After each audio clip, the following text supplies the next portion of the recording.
All right, so today we're going to dive into something pretty wild. We're talking Buddhism and science. You Yeah. know, not two things that you necessarily think would go together, Right. but we are going to see if maybe evolutionary psychology can back up some of these ancient Buddhist teachings. Yeah. We're looking at excerpts from this article from Chikrin, Yeah. and they're breaking down this book, Why Buddhism Is True, by Robert Wright.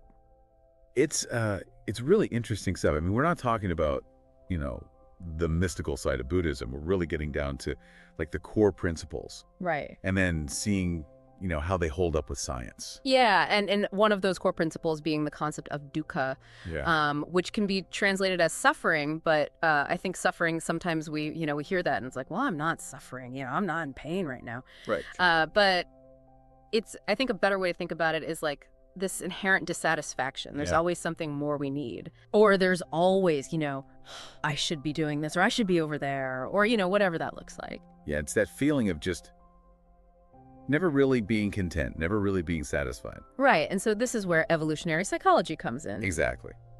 So how does this all kind of Yeah. play together? Well, so our brains, right, they evolved to prioritize survival. Right. And a big part of survival passing on our genes. So the way our brain ensures that happens Okay. is through pleasure-seeking behavior. Okay. But the catch is those hits of pleasure, they're fleeting. Right. So, we get a little taste of dopamine and then we want more, we want more, we want more. It's like that experiment with the monkeys and the juice. Yeah. Where they start to realize that if this light flashes, Right. then they're going to get this tasty treat. Yeah. But then what they found is over time, the monkeys get more excited about the light flashing than the juice itself. Oh, totally. Yeah. The anticipation. They anticipate. That's what it is. Yeah. It's like the anticipation, like the craving, the wanting becomes more powerful than the actual experience of pleasure. Yeah, they're not even tasting the juice anymore. Right. Right. And that's, that's a perfect illustration of how our brains are wired, Right. to crave, Yeah. to seek to never be fully satisfied. Mhm. And that brings us right back to dukkha. Wow. You see, this drive was great for our ancestors, when resources were scarce. Mm. They needed that constant drive to find food, find shelter, procreate. Right. But now we're living in a world of abundance. We have, food readily available, all these things that are designed to trigger those cravings. Right, like we have the iPhone Yeah. that's telling us that we need to, look at it every 5 seconds. Exactly. And we're constantly bombarded with advertising and marketing and all this stuff that's designed to make us want more. Right. So even though we're living in this, world of relative abundance, Yeah. we still feel that nagging sense of like, something's missing. I need more. Yeah, it's like our brains haven't quite caught up to the times. That's a good way to put it. Yeah. Yeah, so we're still working with, caveman brains. In a way. Yeah, in a way. And so how do we, Yeah. I guess break free from that, or how do we even begin to? Yeah, that's Got it. that's the $1 million question, isn't it? Yeah, that is the question, right? Like if we are working with these brains that are, wired for craving, Right. is there anything we can do to, kind of find some peace? Right. And Buddhism actually offers a path. And what's really interesting is that even that path can kind of be understood through a scientific lens as well. You're talking about meditation. Exactly. Yeah. And it's funny because I feel like that's become such a buzzword lately, Right. Like you see articles about, Google offering mindfulness training to all their employees. It's like, Yeah. okay, but is there really something to this, or is this just, Right. people closing their eyes and, trying to think about nothing? Right. Well, it's definitely more than just, closing your eyes and hoping for the best. Okay. Especially when we talk about like Vipassana meditation, which is also known as insight meditation. Okay.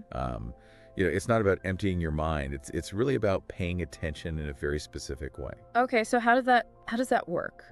So you start by focusing on your breath, Okay. just feeling these sensations of each inhale and each exhale. Okay. And that's down simple enough, but, thoughts will inevitably pop up. Emotions will try to pull you in different directions. Oh yeah. And the key is to just observe those mental events without judgment, Oh. just letting them kind of pass by like clouds in the sky. I can see how that would be easier said than done. Oh, absolutely. Because, I've tried, meditating before, and my brain, it's like a hurricane of thoughts, It's not just a couple clouds. It's not a peaceful scene. No, it's not. But that's the challenge. And also the beauty of meditation is it really does take practice and consistency. Right. The goal isn't necessarily to shut down our thoughts entirely, because that's pretty much impossible. Right. But it's to develop a different relationship with them. So we can kind of achieve a mastery on 2 levels, right? Okay. So on the first level, we learn to kind of detach from that overwhelming grip of our emotions. Okay. Right? So that we're not so reactive to every little thing that pops up.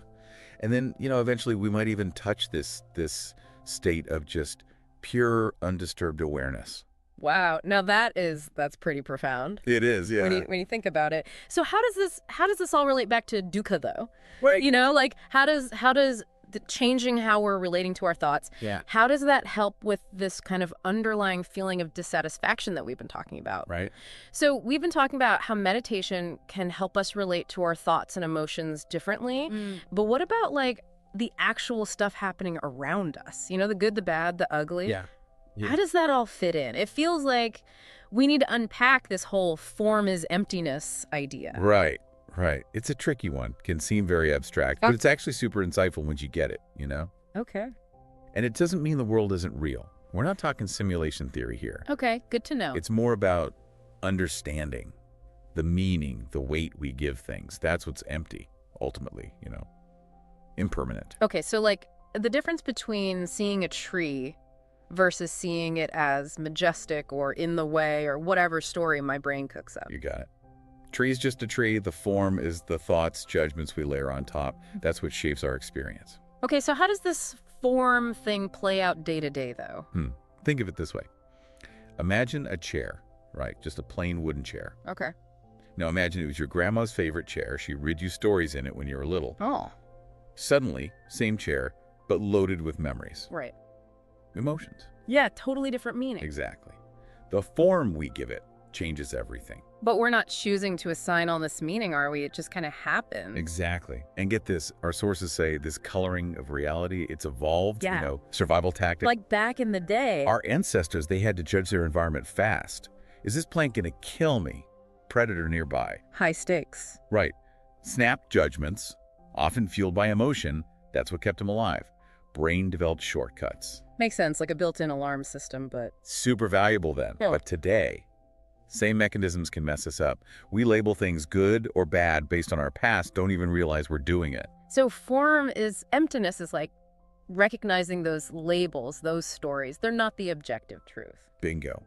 Our perception, it's often a construction, right? Yeah. Shaped by our own experiences, biases, all that baggage from evolution. Wow, so much for seeing the world clearly. But okay, how's any of this freeing? Think about it. If we can start to see through those knee-jerk reactions, those judgments, loosen the grip of that form, it's a whole new way of experiencing the world and ourselves. Okay. More clarity, more peace, more freedom, ultimately.